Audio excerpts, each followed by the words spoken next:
Pemirsa, masih bersama dengan Menko Perekonomian Bapak Erlangga Hartarto. Pak Erlangga, Pak Menko, masih sedikit mengenai perbankan yang tadi.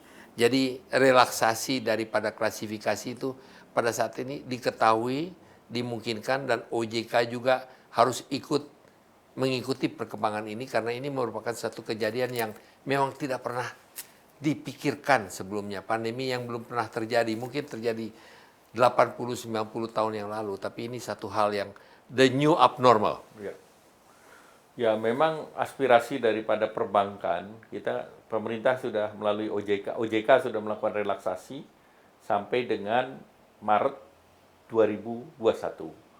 Nah, sedangkan situasi di dunia usaha, ini di tahun 2021 masih dalam situasi 2021 ya? Ya, 2021 masih dalam situasi yang belum normal. Recovery. Ya, recovery. Oleh karena itu, berharap bahwa relaksasi untuk perbankan ini dilanjutkan sampai dengan Maret 2022. Nah, kami tadi sudah sampaikan bahwa kita akan melihat ini secara hati-hati dan tahun ke tahun.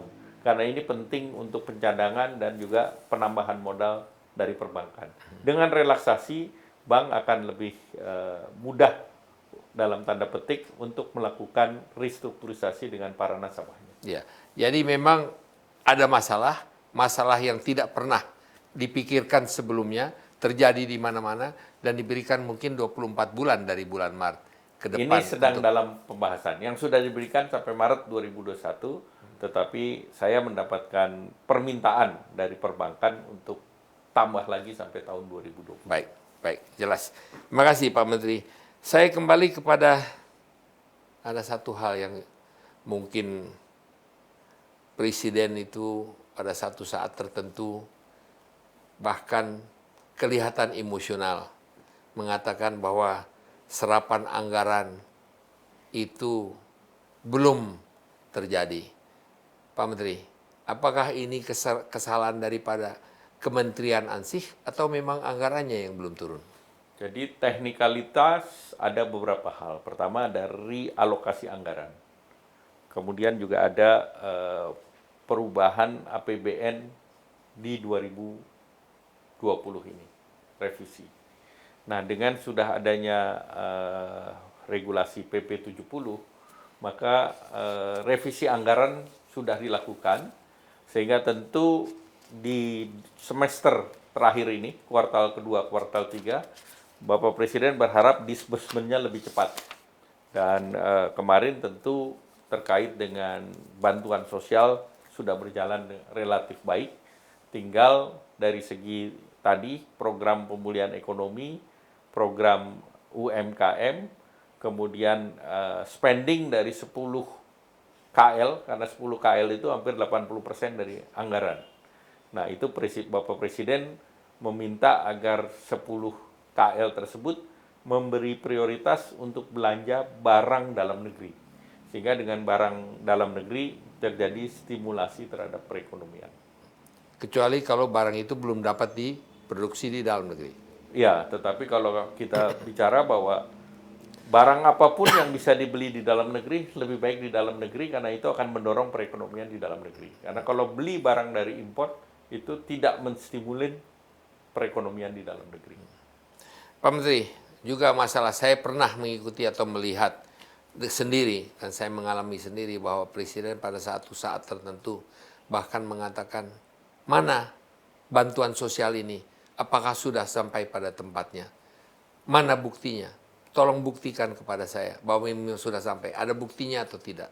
Apakah bantuan sosial itu memang sudah sampai pada tempatnya? Jadi sebagian besar sampai, Pak, karena kita sudah punya data, misalnya DTKS untuk di Kementerian Sosial. Kemudian kita sudah punya untuk di BPJS Kesehatan, yaitu iuran kepada BPI, mereka penerima subsidi iuran. Kemudian di luar data-data yang ada di pemerintah, Bapak Presiden mendorong sistem semi bansos yang namanya prakerja. Sehingga orang harian itu bisa aktif mendaftar sendiri. Kalau yang lain kan berdasarkan whitelist. berapa yang terkena PHK, 1,7 juta, itu ada di Kemenaker, kemudian 1,3 belum diverifikasi, tetapi data-data ini dengan kartu prakerja kita bisa recheck dengan sistem IT, sehingga data-data ini menjadi data yang real dan sebagian memang sudah diberikan bantuan. Berapa jumlah setelah Pak Menteri menyampaikan masalah tenaga kerja, berapa estimasi pemerintah jumlah mereka yang akhirnya menjadi menganggur atau di PHK? Berapa banyak orang yang pada akhirnya tidak mempunyai pekerjaan? Jadi kalau kita Estimasi. kalau kita lihat untuk mem-PHK tidak mudah. Jadi tidak serta-merta begitu ada pandemik langsung bisa di PHK. Kita ketahui bahwa dengan regulasi yang ada biasanya perusahaan merumahkan terlebih dahulu baru melakukan PHK. Dan PHK pun biasanya ada pembicaraan kesepakatan kedua belah pihak yang memakan waktu 3 sampai 6 bulan. Oleh karena itu kalau sekarang kita minta apakah ini yang 1,7 betul-betul ter-PHK, ini sebagian masih dalam proses PHK, belum sepenuhnya PHK. Nah, kemudian di samping itu masih ada 1,3 juta lagi informasi yang masuk dari Dinas Ketenagakerjaan setiap daerah yang sedang diverifikasi. Nah, tetapi kalau kami lihat dari data BPJS Ketenagakerjaan, jumlah itu tidak meningkat secara tajam. Artinya dengan new normal kelihatan sebagian kegiatan ekonomi ini mulai kembali. Sehingga tentu kami berharap bahwa jumlah yang 3 juta ini dalam tanda petik tidak meningkat secara tajam. Walaupun kartu prakerja berdasarkan pendaftaran individu per hari ini yang mendaftar itu kira-kira 12 juta. Nah, kemudian yang kita akan siapkan untuk masuk gelombang keempat itu sedang dalam persiapan, yang sudah clean datanya itu 5 juta. Dan di situ yang akan diterima per minggu akan naik menjadi 500.000. Nah, kartu prakerja ini disiapkan untuk 5,6 juta tenaga kerja. Bagaimana dengan sisa yang 12 juta itu dikurangi 5-7 juta? Ya, tentu kita berharap bahwa akan ada program-program bansos lain yang akan mensupport mereka, dan pemerintah punya banyak program bansos langsung kepada mereka. Dari 695 triliun Ya. yang dianggarkan untuk penanganan COVID ini, Pak Menteri, berapa yang sampai saat ini telah dikucurkan? Ya, seperti tadi saya katakan bahwa yang telah dikucurkan itu di sektor kesehatan Jumlahnya? targetnya 75 triliun. Ya. Nah, realisasinya ini yang kita sedang meminta Kementerian Kesehatan, BNPB untuk menyerap lebih banyak. Kalau bansos mungkin sudah rata-rata, karena itu sampai dengan akhir tahun itu relatif besar. Mohon maaf, pertanyaan saya dari 695 triliun itu, berapa yang sudah dikucurkan secara Yang akan keseluruhan? diturunkan sampai dengan akhir tahun masih ada 600 triliun. Jadi baru 95 yang turun. 300. Karena memang kan baru diturunkannya di bulan April, Mei, dan Juni. Keputusannya bulan April. Ya, tetapi kan ada PP 70 yang baru ditandatangani, yang artinya baru diberlakukan bulan yang lalu. Jadi memang itu dari segi bansos kita sudah siapkan, karena itu ada anggaran dari tahun kemarin yang di luar yang 600 tersebut. Jadi Kementerian pengguna anggaran juga tidak terlalu salah, karena PP itu baru ditandatangani. Ini bukan soal salah benar, ini soal pengucuran dana dan postur. Jadi ada postur 690 itu merubah dari postur sebelumnya. Nah, tentu postur sebelumnya itu masih bisa berjalan dengan anggaran yang lama sebelum perubahan anggaran. Baik, kartu prakerja, Ya. Pak Menteri. Dalam kartu prakerja itu terlalu banyak kontroversi, terlalu banyak pertanyaan yang sebetulnya diajukan oleh masyarakat.